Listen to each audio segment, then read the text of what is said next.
Welcome, Fertility Sisters, to the True Fertility Podcast.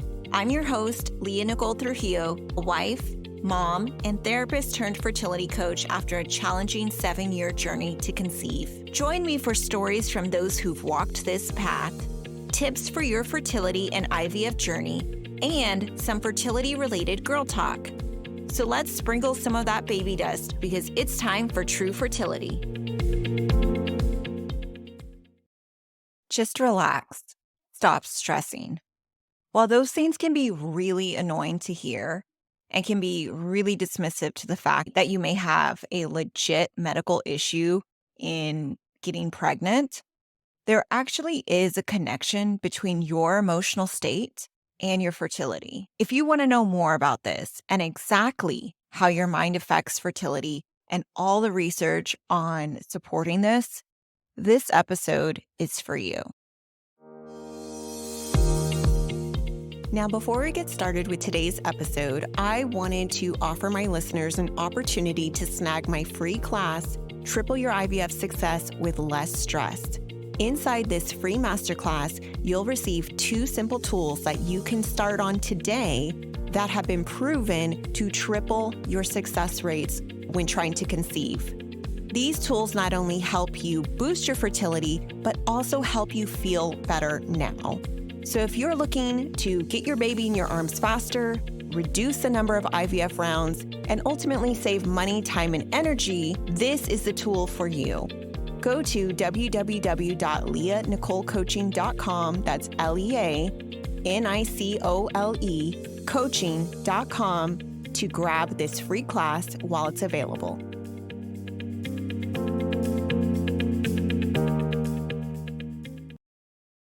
Welcome, and thank you so much for joining me for another episode of True Fertility. Now, let's get into it. So the topic today is about our emotional state and how this might affect our fertility. And I think the number one question that we always hear about or think about in this area is, does stress cause infertility? Not exactly. It's a really complex thing. Stress just on its own would not likely cause you to not be able to have children or to have a lot of difficulty having children, but it can certainly amplify any existing medical problems that might be impeding you to achieving a pregnancy or keeping a pregnancy if that's already kind of borderline or starting to deteriorate. And this is really similar to how stress can affect our body in a lot of non-fertility ways. So, for example, stress can contribute to a lot of different things physically that can be problematic to us. So, for instance, a lot of times we get high blood pressure with if we maybe have an autoimmune condition, right? Stress can be a piece of the puzzle in kind of how that autoimmune condition came to light, or it can also be a trigger many times to having an episode of your autoimmune condition or a flare up. When we have ulcers, we can get ulcers in our body when there is a high stress environment. And really, ultimately, fertility isn't much different in that regard. And aside from stress, let's kind of pull that out and look at our emotional state from a broader perspective. So, for instance, thinking about depression, feelings of sadness, right? Feelings of hopelessness. There's actually some really good tangible research about depression and how that impacts fertility outcomes. So, specifically, there was a study that was published in the American Journal of Obstetrics and Gynecology, and that found that there was a 38% decrease in the average probability of conception in a given menstrual cycle among women who reported experiencing those severe depressive symptoms.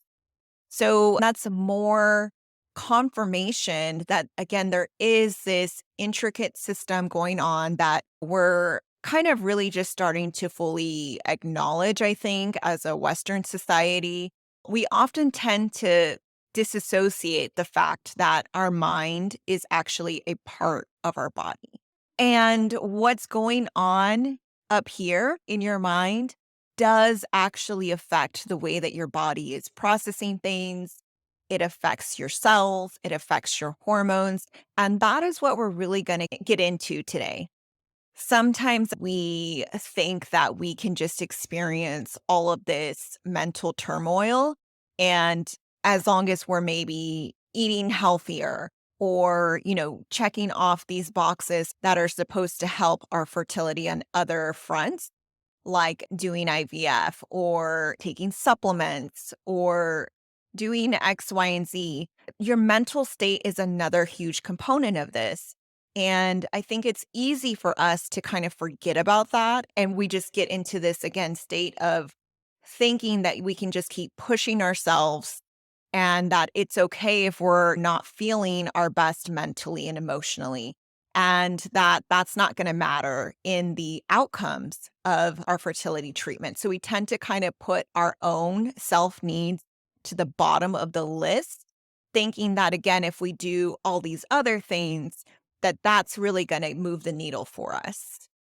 And the point of this episode is not to scare you.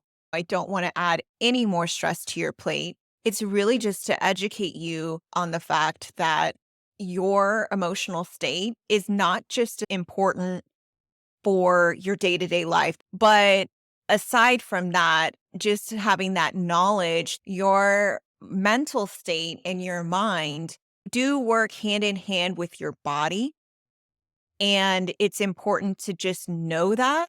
And so that way you're also armed with that knowledge to know if I'm not feeling my best, I may not get the optimal results that I had been hoping for. And to make sure that you're learning to prioritize you, not just for you, but also for your outcomes as well. And so let's kind of get into exactly how this works and what functions of the body are actually affected by our mental state. So taking it back to just a simple message that your mind, it really is, it's the control center for your entire body. It sends out messages, and the messages are sent via neurochemicals and hormones, neurotransmitters. They do all of the bodily functions. They tell your body exactly what to produce and how to behave and how to function. And that actually includes your fertility. So when maybe you're overly stressed, you're really anxious, you're again feeling depressed, those can also affect the signals related to your bodily functioning and your fertility. So, specifically, let's talk about your hormones for a minute. So, hormones are really obviously essential in your fertility. Hormones orchestrate our ovulation, they orchestrate and tell our bodies, when to mature eggs. They tell our bodies when to grow a lining to support a potential pregnancy, and also, again, releasing eggs as well. So it's a very fine balance there. I think a really good example that many of you may have experienced this in your lifetime is just that if you've ever had a very stressful month, maybe there's a lot of things going on, you may notice that your period could be late, right? And so that's a very apparent example of exactly how stress can impact your cycle. But we may not always see the direct effect as a period, right? And a lot of times, again, there's a lot of variations in our hormone levels that we may not be able to see unless we're actually assessing those levels. But going back to the hormones, another hormone that actually impacts our body significantly is a hormone called cortisol. So, cortisol is pretty commonly known as a stress hormone in our body. And not all stress is necessarily bad. Stress can help us get out of scary situations. It can help motivate us for our best performance. It can help us realize, that there's certain things that we need to pay attention to. So that is kind of inherent in us as a being. The problem can happen is when our stress hormones and cortisol levels get out of whack. and maybe they stay elevated for a much longer period than they're ever supposed to. Typically, when we have a stressful event, we get stressed and, our cortisol spikes, and then it comes back down after that particular event has passed. But with infertility, or honestly, sometimes just dealing with our everyday life, it can sometimes seem like the stressors are just nonstop. And when that happens, again, our body never gets to be able to go back into a rest state. So that cortisol level stays elevated. And that can actually start to really wreak some havoc in your body. So, particularly with the increase in cortisol, it actually has an inverse relationship with your progesterone. So, meaning that the higher your cortisol levels rise, your progesterone then will decrease. So, progesterone is another important hormone in our cycle because it is the hormone that tells our body to produce the lining that our potential embryo would be adhering to sustain a pregnancy. Additionally, cortisol can lead to inflammation in your body. And inflammation can affect a variety of health conditions, but in regards to fertility, inflammation can really impact a host of fertility related processes. So, for example, there are a lot of actually fertility related conditions like endometriosis, like diminished ovarian reserve. PCOS also has an inflammation connection as well. And those things can be exacerbated because of the stress and inflammation going on in your body. Additionally, aside from those conditions, when you have an inflamed body, your cells are inflamed, your lining's inflamed, like those types of things, that can be hurtful to the implantation process. Now, I'm not going to say that it's the end all be all, but again, if you're working to create an environment that's as friendly as possible to pregnancy, and inflammation in your body makes it a lot harder, again, for that embryo to really attach there. And aside from just attaching to your body, inflammation can also affect your actual egg quality. And egg quality is really a big thing when we're trying to conceive because we can't control the number of eggs we have, so the quantity, but egg quality is something that we can work on. And ultimately, if we're thinking of getting pregnant, it's not necessarily the number of eggs that are important. I mean, it's definitely helpful, but it's important to have the quality of those eggs. That's what we're really looking for because egg quality is ultimately what we need for fertilization and to make it through to becoming a blastocyst, which is an advanced stage once it starts dividing, and ultimately a healthy pregnancy. And again, going back to that cortisol and that stress level, so stress and inflammation can actually go into the level of your ovaries, your follicles, and your eggs. And that increased level of that stress hormone, again, the cortisol, can impact your estradiol production. And again, that's another hormone that helps in maturing our eggs. And that can actually reduce or hurt your egg quality. And it can halt the maturation of some of your eggs and even lead to some cell death. So, again, this stress and this inflammation, this cortisol, this affects a variety of different functions in your reproductive system, from egg quality to hormone levels to the inflammation and to maintaining that pregnancy with the progesterone as well. Aside from just the hormone aspect, our body has evolved to protect you, and it has certain mechanisms in place to keep you safe. One of them being the fight or flight response. So, when you are overly anxious, overly worried, we're perceiving these threats, right? Your body, in essence, goes into a protective mode, and that is called the fight or flight mode. This was really helpful for us when we perceived a threat. In our past, our ancestors, it put our body in that place in which it would do the best with either, running from that threat or being able to gear us up for a physical altercation with a particular threat. It allowed us to run faster. It sent blood to the appropriate areas of our body, like our outer limbs. It kind of shuts down our immediate thinking into a more of a reflex state, and which is all great. When we're trying to conceive, though, and your body is stuck in this fight or flight mode because you are perceiving constant threats, right? We're feeling really anxious. We're feeling really stressed. We're getting really worried. Your body isn't in the right space to think about or to be able to be receptive to reproduction. It's telling yourself that I need to be prepared to survive, to live my life, not in this space of I need to be receptive to reproduction. And so it's sending all of these signals throughout your body to just focus on getting you to live versus let me rest, let me digest, let me be receptive to this reproduction process and allow that area to thrive. So we really want to work on being able to get our bodies out of that fight or flight mode and into this relaxed state. And that can take some work, that can take some time, but there's definitely lots of methods to help you with eliciting that deep relaxation response.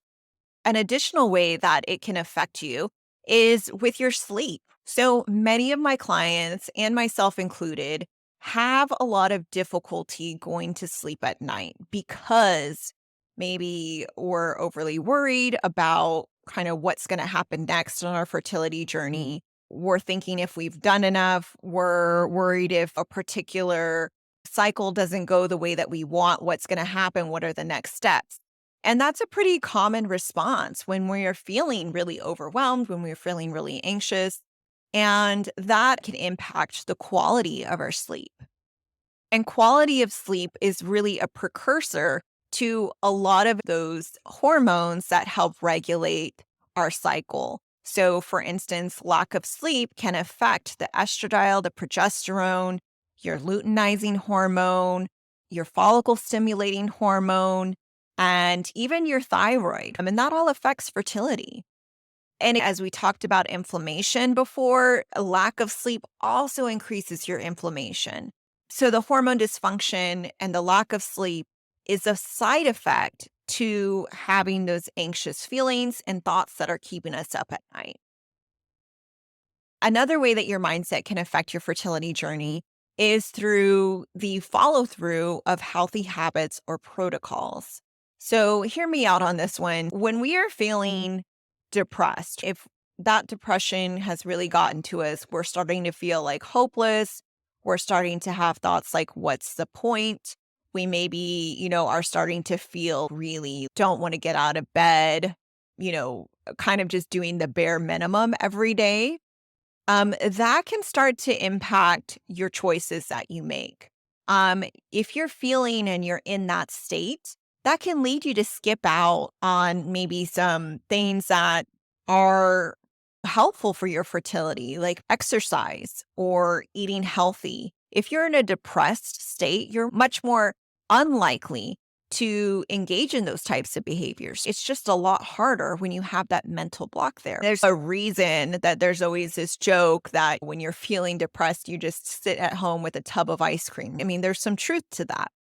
And additionally, aside from just pro fertility habits, you may even start to not be as interested in following your protocols to a T. Like if you're doing an IVF round, or if maybe you're trying naturally and you may stop even monitoring your cycle if that's something that you had been doing. You may, again, not be following through with the advice that your medical team has given you just because of the impact of the depression that's hitting you.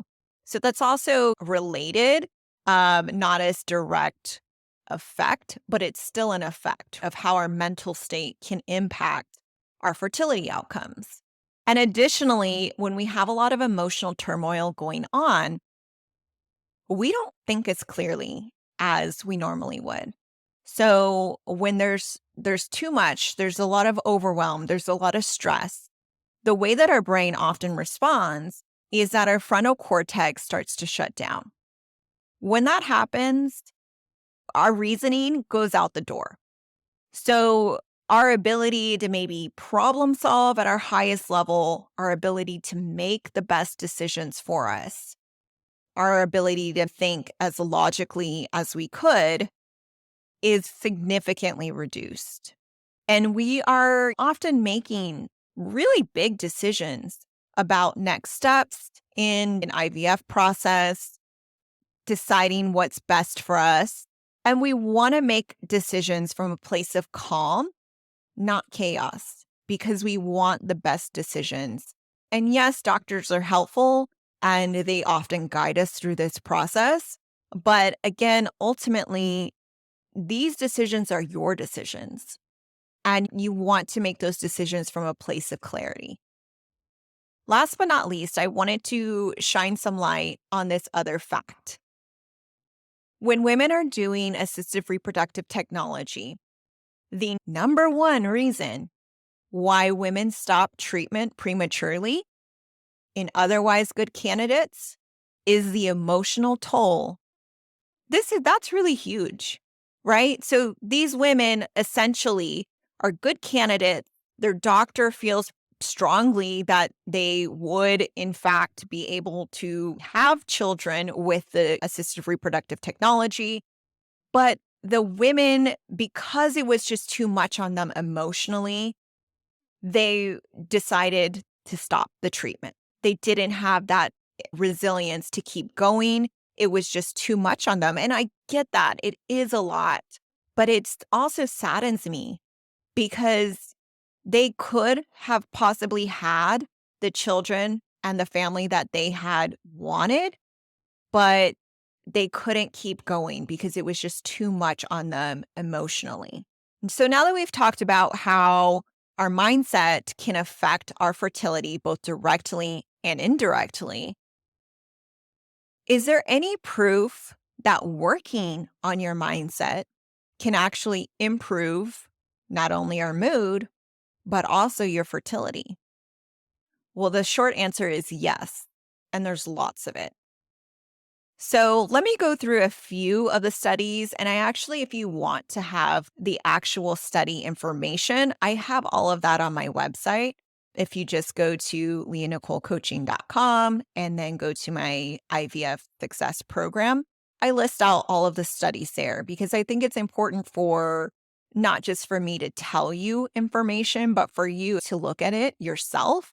But let's go through them a little bit. So I had one study here says women who participated in a mind-body program had 160% increase in IVF success rates. So 160% is ridiculous, guys. That is more than double.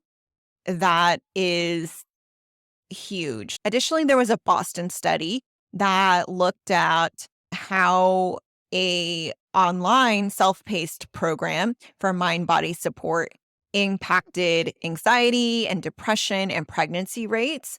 And this one also found that there was a significant decrease in anxiety and depression and a 4.47 times higher pregnancy rate compared to the women who didn't participate in that program. That's another huge boost. And there's also some meta-analyses that also show significant increases in pregnancy rates. A meta-analysis is basically just like a massive study of all of the other studies that have been conducted in this field to look at trends. And so, for instance, there was one, I have a mindfulness-based intervention increased pregnancy rates by 2.895 times, which is a 144% increase. And also one that shows that mindset work, specifically, they were looking at CBT here, led to a 60% increase in pregnancy rates and significant decreases in sadness, anxiety, and stress. Another question that I thought about or was wondering too is a lot of this research is done with women who were doing IVF. So there's definitely that solid research to support that. But one of the studies actually went into talking about women who are trying to conceive naturally. The Harvard Mind Body program, women were over twice as likely to conceive than those who didn't.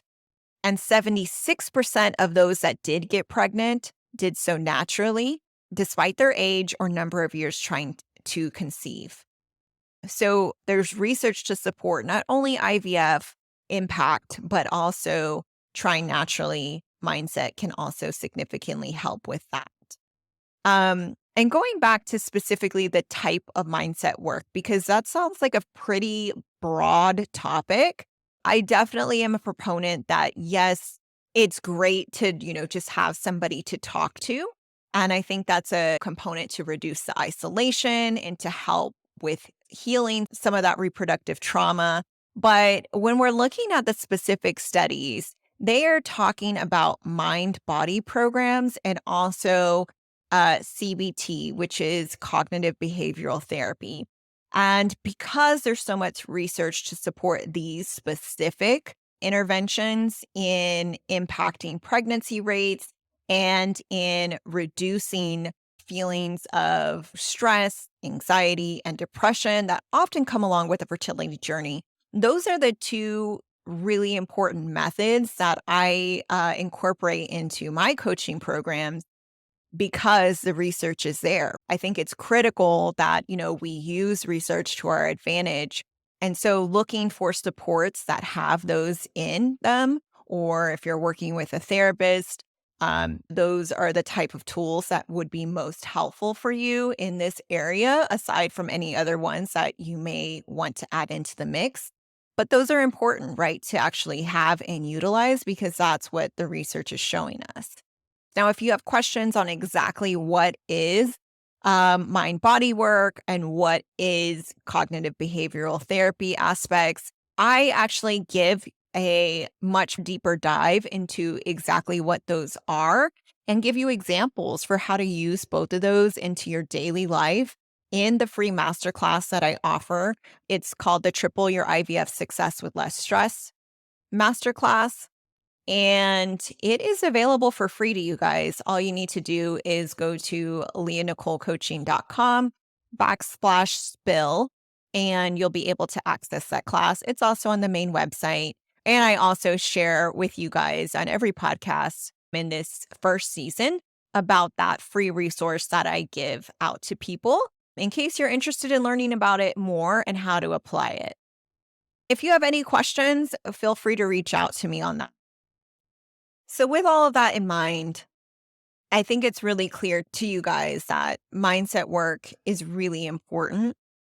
I think it's important to remember that you and how you're feeling is really important in this journey.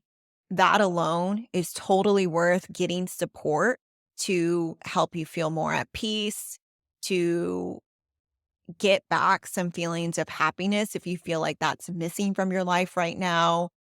You are important. And just because you're going through infertility doesn't mean that you should live in this deprived state emotionally. And two, I think that it's important, and that's why I'm doing this particular episode, to know that aside from feeling good, mindset work has huge benefits for you on a, practical level as far as improving your fertility. And I think it's one that often gets overlooked. We're really quick to just go to, okay, let's move to diet, let's move to acupuncture, let's, do these things that are going to increase my fertility, which, yes, I totally agree with you on that. You should consider those things. A holistic approach is best. However, the data that we have is showing us that the mindset work is actually more effective than a lot of the other approaches that we have to increase our fertility. So, for example, as I mentioned, 160% increases, 144% increases. That's a lot higher than some of the other interventions that I have looked at their research for. So, for instance, nutrition, while again, I highly recommend doing that, That's at about a 69% increase in pregnancy rates. Acupuncture, also amazing, but some of the best results that I have seen with acupuncture on studies, that's at about 100% increase in pregnancy rates, which is still amazing and huge. But when we're talking about mindset, we're looking at 160% increases, 144% increases, 4.47 times higher pregnancy rates.